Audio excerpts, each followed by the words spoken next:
नमस्कार शेतकरी मित्रांनो, शेतकरी सल्लागार यूट्यूब चॅनलमध्ये आपल्या सर्वांचे स्वागत। तर मित्रांनो, आज आपण सोयाबीन पिकावरील दुसरी फवारणी बघणार आहोत। एकदम स्वस्तात मस्त फवारणी आहे मित्रांनो, जास्त काळ रिझल्ट आपल्याला आपल्या सोयाबीन पिकामध्ये दिसून येईल।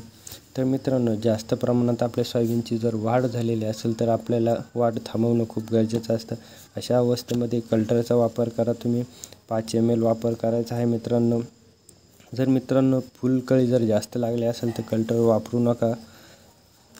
त्यामध्ये फलधारणा जास्त प्रमाणात होण्यासाठी आपल्याला टाटा बार वापरायचं, टाटा रॅलीज कंपनीचं 15 लिटर पंपासाठी 40 ml वापरायचं आहे मित्रांनो। जर आपल्या सोयाबीन पिकामध्ये अळीचं प्रमाण जर आपल्याला दिसून येत असेल मित्रांनो, बघू शकता आपली सोयाबीन ही 40 ते 45 दिवसात झालेली आहे। आपल्या सोयाबीनमध्ये अळीचं प्रमाण आपल्याला दिसून येते, त्यामध्ये आपण सिजंटा कंपनीचं इव्हिन सेंट वापरणार आहोत। 15 लिटर पंपासाठी आपल्याला 3 ग्रॅम वापरायचं आहे मित्रांनो। मार्केटमध्ये तुम्हाला भेटू शकतं, स्वस्त आहे पण याची दीर्घकाळ अळीसाठी नियंत्रण करते कीटकनाशक।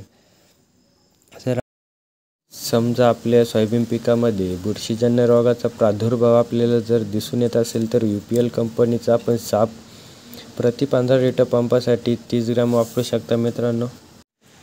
तर मित्रांनो, ही 3 औषधे एकत्र करून आपल्या सोयाबीन पिकावरती फवारणी करायची आहे मित्रांनो। या फवारणीचा खूप दीर्घकाळ आपल्याला रिझल्ट दिसून येणार आहे मित्रांनो, त्यामुळे आपल्याला फवारणीचं खूप मोठ्या प्रमाणात फायदा देखील सुद्धा होणार आहे सोयाबीन पिकासाठी। धन्यवाद शेतकरी मित्रांनो, अशाच नवीन नवीन व्हिडिओ बघण्यासाठी आमच्या चॅनलला सबस्क्राईब करा आणि लाईक करा मित्रांनो।